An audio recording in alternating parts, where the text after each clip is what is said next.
이 삶을 바꾸는 도구는 많습니다. 이 누군가는 생각지도 못한 거액의 복권에 당첨되기도 하고, 누군가는 우연이 아닌 어떤 사람과의 인연으로 인생이 바뀌기도 합니다. 요즘은 유튜브로 인생 2막을 여는 사람도 많습니다. 내 인생을 바꾼 도구는 특이했습니다. 아니, 바뀌었다기보다는 오히려 왕따였던 나에게 대인관계를 활발하게 하게끔 해주는 도구가 책이었던 거죠. 이 언제나 그래왔고 앞으로도 그럴 것입니다.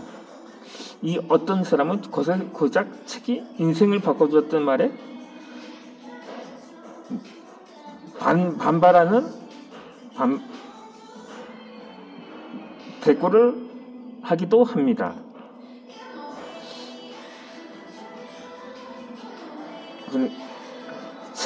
책이 있는다고 뭐 돈이 나오냐, 빵이 나오냐, 뭐 이런 식으로 그런 말을 하는 사람이 많다는 책을 본 적이 있었는데, 그 직접 내가 그렇게 말한 사람은 아직 만난 적은 없지만 그런 사람들이 대거 존재하는 사실에 마음 한켠에는 그래도 불편하기 그지가 없네요.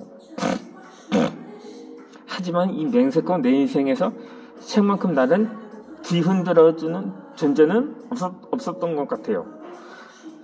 사실 나는 기쁘고 만족스러운 순간보다는 이리저리 헤매고 뭔가를 간과할 때 책을 찾았는데, 그때마다 정확한 해답은 아니더라도 답을 찾을 것 같은 희망과 가능성은 저는 발견했기 때문입니다. 사실 제가 지금까지 반평생을 살면서 그렇게 기쁘고 만족스러운 순간은 뭐 별로 없었다기보다 뭐 거의 없었다고 할 수가 있습니다. 그때마다 나에게 위안이 돼준 것이 바로 책이었던 거죠. 그렇게 인생을 사는 만 가지 방법이 있고, 당장 눈앞에 보이는 길이 전부는 아니라는 걸 책을 통해서 확인한 셈이었던 거죠. 이 인생을 어떻게 시작하고 가꿔야 할지 까마득할 때도 책은 구원투수가 되어주었습니다. 이게 습관을 좋게 만들고 뚜렷한 목적을 갖게 하고 그렇게 하면서 그 목표를 이뤄가는 다양한 기법도 책을 통해 터득했던 것입니다. 그렇게 나만의 장점과 가능성은 어떻게 파악하는지 등의 세상을 살아가는데 꼭 필요하지만 어디에서도 배울 수 없었던 기술을 익혔던 것입니다. 이 무엇보다 내 식대로 살아가는 힘을 얻는 게 가장 큰 수확일 것입니다. 힘들게 노력해서 얻은 것은 반드시 그만한 가치가 있는 거죠. 행복한 삶을 위한 확실한 해결책이 바로 내 식대로 생각하며 살아가는 거죠.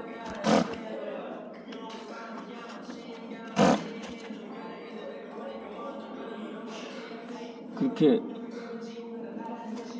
한창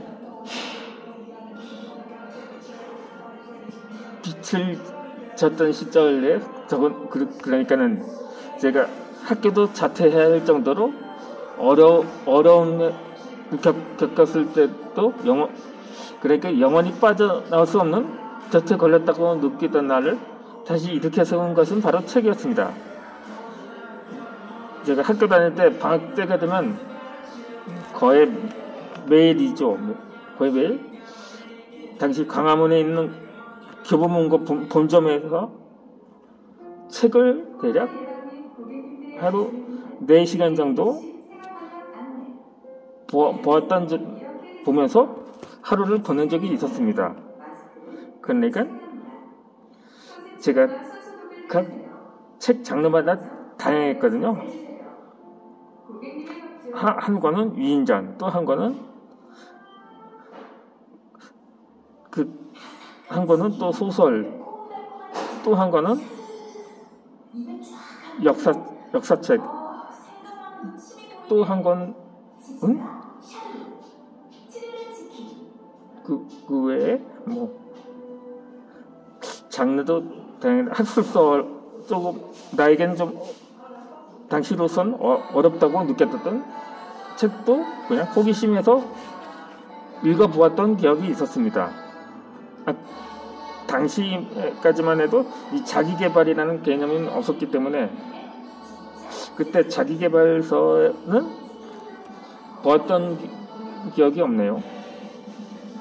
중간에 한 2시간 정도 책 2권을 보고 그리고 점심을 먹은 뒤에 나머지 2시간에 또 2권 책, 그러니까 1시간당 한 권씩은 읽고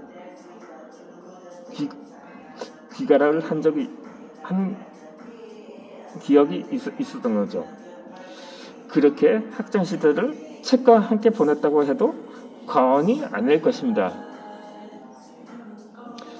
그러다 한 10년 전부터 자기계발서를 거의 편독하다 싶을 정도로 즐겨 읽기 시작한 적도 있었습니다. 한 가지 음식만 먹는 걸 편식이라고 하는 거. 한 가지 장르만, 그러니까 같은 제목으로만 보는 것도 편독이라고 할 수 있는데, 어찌되었든 그래도 그 이전은 학창 시절에는 그나마 다양하게 책을 골고 읽었던 기억이 있었던 것처럼, 이제는 그때의 기억을 되살려서 다양한 장르의 저서를 읽기 시작을 했습니다.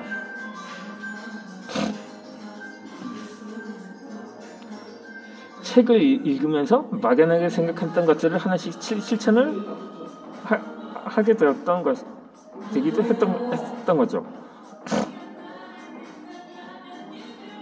그러니까 거의